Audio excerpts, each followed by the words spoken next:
What does intelligent luxury, what does that mean to you? How would you define that? Intelligent luxury to me is taking the best of technology, putting it to work for you, but never giving up the human element. I'm just kind of the living proof of where this entire industry is going, which is you have to be global, you have to be multi-market, you've got to be able to address where your clients are going. Competition happens at the bottom, collaboration happens at the top. And I couldn't do my job without collaboration across multitudes of brands and people.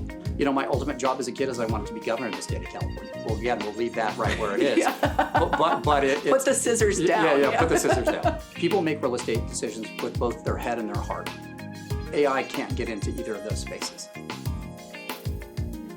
Hi, this is Asha Saxena. I'm a tech entrepreneur, professor at Columbia University, a best-selling author for The AI Factor and The Digital Human Advantage. I'm Julie Faupel, CEO and founder of Realm Global, a community for the most elite real estate professionals in the world. So this podcast is going to touch upon artificial intelligence and luxury. But most importantly, it's going to talk about how it's redefining luxury in today's day and age. I'm so excited to learn more about how we protect our most precious assets, our relationships, using technology and artificial intelligence. Really think about the culture and, most importantly, the human potential. I welcome you all to continue listening and participating. Welcome to Intelligent Luxury. John, Eric. Julie Faupel. It's so good to see you. It's nice to see you too. Where you are a truly global, trusted advisor to so many. And you've stopped by here, the Waldorf Astoria in New York, to spend time with us and Intelligent Luxury. It's good to see you in New York. Yeah. We see each other all over the globe, but yeah. I mean, it's amazing. And so now you have built this remarkable practice. And practice is kind of the wrong word because what you're doing is really perfection. It's global advisory. Yeah. And so you've built this advisory between Washington, D.C., London, and soon Los Angeles. Soon to be back in California, back in my home state. So unpack that a little bit. I mean, that is worldwide, and you're counseling some of the most influential, whether it's business people, politicians, celebrities. I mean, you run the gamut. I do. I'm very fortunate that way. But, you know, I started my life in California, as you know, in LA, which led me to college in Washington. I had a great life in Washington. I did politics. I worked in the media, found myself in this real estate gig that you and I do on a daily basis. But so many of the clients that I dealt with were international, which led me to my favorite city in the world, which is London. It is the place I feel most at home. Most people don't land at Heathrow and feel like they've made it. I land at Heathrow and feel like I'm home. And so from there, the amount of cross-pollination between London and Los Angeles is really massive and seismic. I'm from California, I love that word seismic, but it's led me back home. And so it each has been a step in another direction, and it's ultimately just bring me back to Los Angeles. So, John, I mean, when you think about, I'm thinking about the provenance of this spectacular hotel. And I'm also thinking about the provincial nature of Washington, D.C., yes, the provenance of London and the UK in general. And yet you are somebody who is a visionary and somebody who kind of sees the future. How do all of those things play into your intelligent luxury? I think you and I both know I was fortunate enough to speak at the Realm Global Conference in Palm Beach last year. And we had a international panel. And I got up there and I said, if you're not having a conversation with your clients about global real estate purchasing, you're missing the boat. And I think I'm just kind of the living proof of where this entire industry is going, which is you have to be global, you have to be multi-market. You've got to be able to address where your clients are going, whether it's you helping them boots on the ground or being able to fill in those voids for the right people to assist them no matter where they're going. And so for me, this global advisory has just kind of been born from my own clients, my own preferences and lifestyle. I tend to travel to the same places my clients go, which makes it easier for us to have a great conversation about places to go, places to eat, places, to travel and all of those different things. So it's worked out extraordinarily well for me. Well, so that's one of the things that strikes me about who you are kind of as a friend and as a colleague and as somebody that is building this incredible service is that you are somebody that really meets your clients as a peer. Yes. And so now that you've got kind of since ChatGPT and this onset of this huge technological revolution, how does all of that interplay, as we kind of look at the future? Listen, I think AI and all of the tools that we have are purely a tool in the toolbox to help us get to certain conclusions. But as I said before we started this conversation, which is if the client can feel the technology, we've lost. It's a personal business. We have to use it as a way of getting us certain information, but there are so many touch points. It's invaluable for us, but at the same time, that personal connection is never going to be lost because people make real estate decisions with both their head and their heart. AI can't get into either of those spaces. Whoa, that is so well said. And I mean, you think about it though, and it's true because it really is. I mean, my co-host Asha says it best.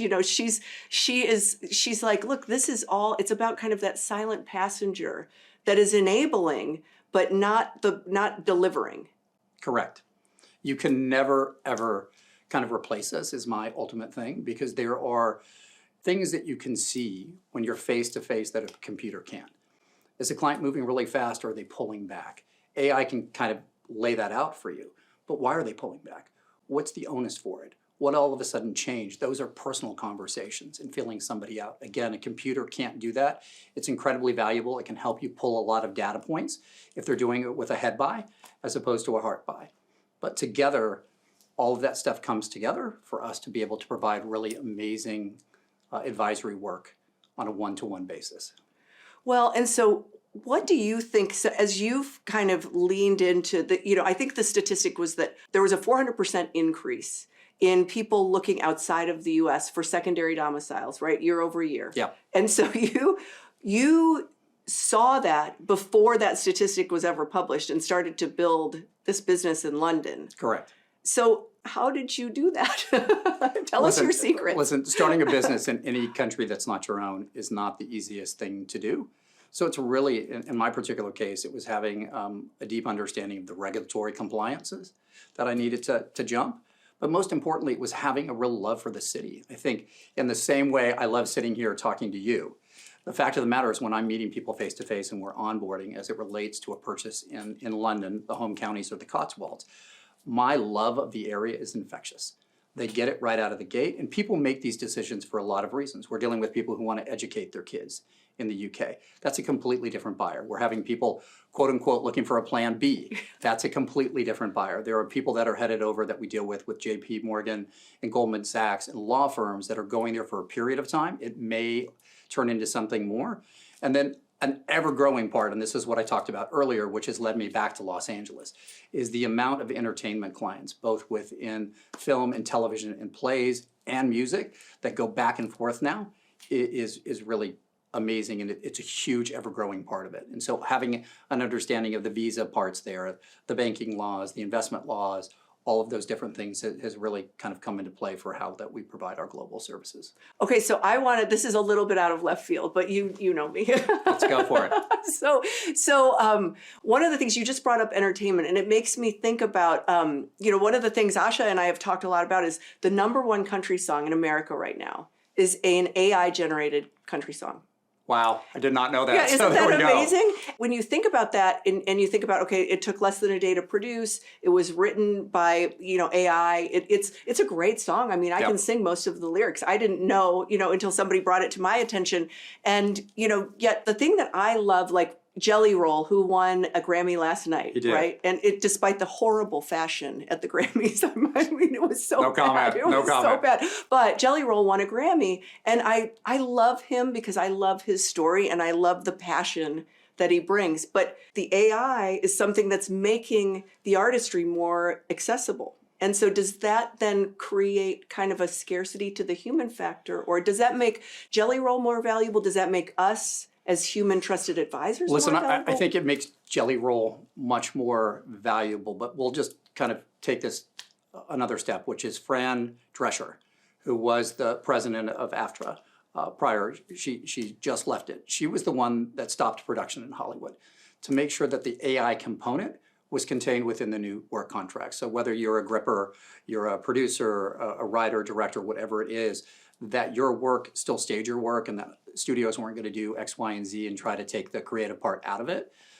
I don't think you can ever replace an artist who's live, like Jelly Roll, who can actually sing a song, because you can put a boombox up there and let a computer do it. But it's not the same touch point. Mm-hmm. I go to concerts because I want to hear the artist sing. I want to be a part of that vibe and that feeling that's there. AI can certainly do all of these things, but at the end of the day, we come back to that same element, which is the human connection. We can't put a computer up there to entertain us for 3 hours. At least I wouldn't go to it. I'm sure there are people that would. But Jelly Roll, whether it's Olivia Dean, whether it's Chapel Rome, whoever it is, part of going that is the feeling in the entire stage production that comes with that artist doing what they do. Well, and so wouldn't you say that that is also a pretty, I mean, that's a foundational case for what we do, you know? Completely. A computer's not going to open a door, not going to tell you all the small details that you want to do in terms of what the smell of popcorn is as it wafts through the hall, or kids running down the hall, or your dog in the backyard. Those are things that a computer just can't do. It's the emotions. Again, I talked about head versus heart. Most of the people that we deal with are making heart purchases, not head purchases. Unless it is a fundamental kind of investment portfolio purchase. All of those things about the touch points. How do you feel? How does the house make you feel? What type of lifestyle you're trying to do? A computer just can't replace us in those regards. You are also a publisher. I am. And you publish probably the most beautiful and sophisticated magazine in the real estate industry. Well, thank you. I appreciate that. Yeah, no, and I'm not just sucking up because you're doing this interview. It's true. We know each other too well. Yeah, I know, but yeah, no, that's right. We do, because you would say I'm full of it if I was. And vice versa. Yeah. But where does that kind of land in the scope of kind of your business model and also kind of evoking those feelings? I'm amazed that, like, anytime I get your magazine, it makes me feel special.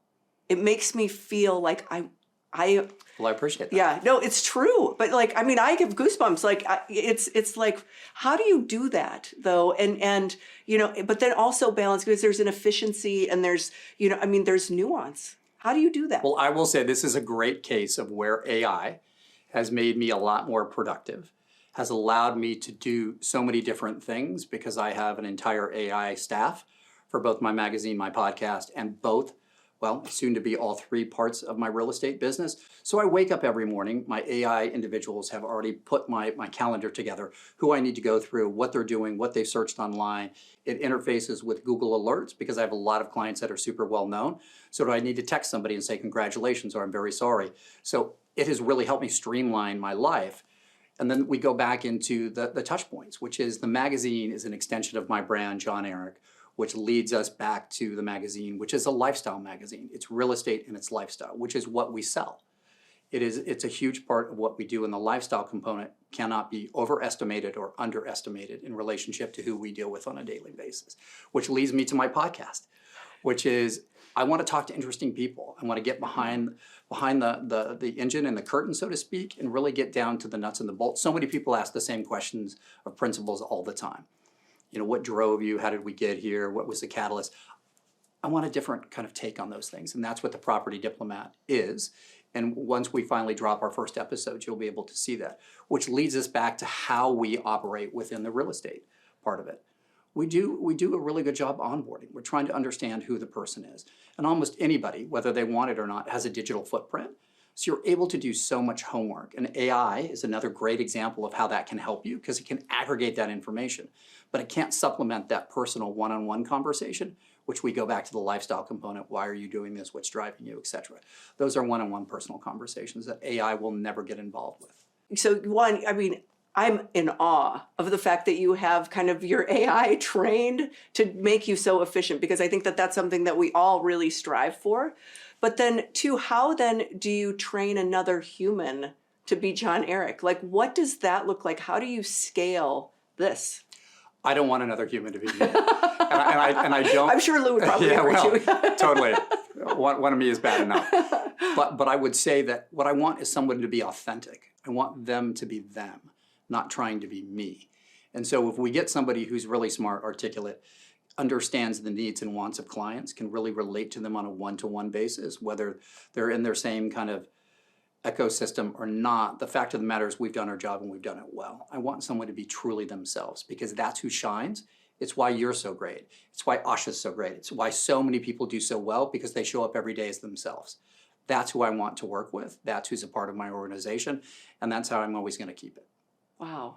I mean, that's inspiring. And it's so, I think it's a little bit unique. You know, I mean, it's why we've become dear friends. When you think about what has happened in our industry, especially, and in a lot of industries where, you know, you start to kind of pander to, you know, where you're like, okay, I'm just going to be kind of like the lowest common denominator. It's hard to kind of maintain a luxury brand because you're not trying to replicate yourself. Yeah. You're really trying to bring out the essence of the people around you. I think if you really enjoy what you do, you're passionate about it, which I am with everything that I touch. I think it shows through and I think people get it. And I can't overemphasize the importance, again, of authenticity. I'm not right for everybody and not everybody's right for me. And I think if you know that, it's such a gift because you know what? We're not right for each other, but I've got an amazing person that I think would fit you perfectly. You have to be willing not to touch everything because it may not be in the client's best interest. And as long as you always keep that focus, you're going to do really well. What does intelligent luxury, what does that mean to you? How would you define that going forward? Oh, wow. Intelligent luxury to me is taking the best of technology, putting it to work for you, but never giving up the human element. That's what it means to me. It means staying connected and grounded to the people that want to work with you and the things that make them happy. It's showing up and having experiences yourself so you're able to talk about them in a first-person way. That's what it means to me. Beyond just having the ability to have a lot of time, because time is the most valuable thing. Mm-hmm. As you shape the future of intelligent luxury, I mean, I think that's what's so striking to me is that, you know, as we kick off this inaugural podcast, I mean, I have the distinct You got a lot of editing to do, but good for you. Yeah. But no, I mean, I think it's so amazing. To me, one of the luxuries, again, that Asha and I talk about and that we kind of go through is the ability to have really remarkable people around me and in this community. And so what do you think your role is kind of in shaping the future of luxury? I mean, as somebody that's you're making a legacy, what does that look like? I think for me personally, being a player, helping others build their own business, be able to succeed. You know, there's a saying in Julie Grace Burke, who you spoke to earlier, you know, it's something that she and I talk about all the time, which is competition happens at the bottom. Collaboration happens at the top. And I couldn't do my job without collaboration across multitudes of brands and people. And that's the beauty of when you get to this level, you learn to collaborate. You're not in competition with somebody. Because the collaboration makes it better for everybody, irrespective of who the principal is in the transaction in which you're working. It equally is great because there are so many people I can touch now in relationship to talking to my magazine or being on my podcast and being able to provide those nuggets and those kernels that other people haven't asked. I think and I process differently, which I think is one of my strengths. And I'd like to be able to continue to show that and help build community. I think that's kind of the big part. So 3 markets, a multitude of verticals. Yep. What's next? Yeah, that's a great question. No Netflix series, I'll tell you that. Come on. No, thank you. I think you paid me a really amazing compliment about a year ago when you said, John, you're as close to Jeff Hyland as anybody that I've met. And he was such a force in LA. And it's funny that I find myself back home. And the conversations that I've had over the last couple of weeks when I've been in and out of Los Angeles, trying to figure out how this next chapter is going to land, is how many times his name has been invoked. And the class and the prestige that went along with Hilton and Highland when he was operating in full command of it. So for me, I take that as a huge badge of honor from you. But yeah. Okay, so then I've got to know, so then you embodying somebody like that, yep. Right? Which I support that statement, I still do. But doing it across multiple markets. Yeah, I was trying to avoid that conversation. So try to take you in a different way. Thanks for not taking the bait. Yeah. You know, again, it's dropping in a city that you have a real affinity for. I love my hometown of LA. I think you and I talked last week, and I was talking about the energy and the pulse coming back to California. It's been missing for a while. It's really been missing in Los Angeles. And it was a completely different feel this time. I went home, I was happy. I didn't want to get on the plane and fly out. And I feel like that is really what's happening up and down the state. San Francisco's having a renaissance. I'm really a big fan of the current mayor. I think he's done a really good job trying to get retail and things back in and turn the city around. I'm not going to jump into the political part as it relates to Los Angeles, but there is something definitely changing. And so I'd like to kind of see the narrative there change, because I do love it so much. It was the place that really formed me. It was the place that my dad owned his publishing company, which led me to my magazine today. And then I have a real affinity for Washington. I've always loved politics, even though I do try to stay away from it today. You know, my ultimate job as a kid is I wanted to be governor of the state of California. Well, again, we'll leave that right where it is. But it's, put the scissors down. Yeah, put the scissors down. But it's a case is I've lived a really amazing life. But the thing that's about it is nobody gave me anything. I've worked for everything that I got. So I ended up on Capitol Hill because I worked for it. I ended up in a presidential campaign because I worked for it. I ended up in the media places that I did because I worked for it. And then I worked really hard to stay there. And then subsequently have been able to really kind of build my passion out with these 3 multi-markets. And again, I love all 3 areas, and I feel just incredibly lucky to be able to work in all 3 of them. I find you, John Eric, to be such a steward of everything that you do. You know, I mean, whether it's publishing, whether it's advisory, whether it is placemaking or community building, I find you to be an industry steward. And so thank you. Thank you. Yeah, no, thank you for joining us today, for helping us to define intelligent luxury and kind of what the future looks like. My pleasure. It's always good to be with you. Thanks, Julie. Thank you for joining us for another episode of Intelligent Luxury. Asha and I are delighted to continue on this journey with you as we continue to unpack the soul of the transaction and the intelligence of the technology. At its best, luxury is intentional. So are the ideas you choose to engage with. If this episode inspires you or informs you, continue watching, continue listening, continue learning, and be on the path of growth. Thank you for listening. This is Intelligent Luxury.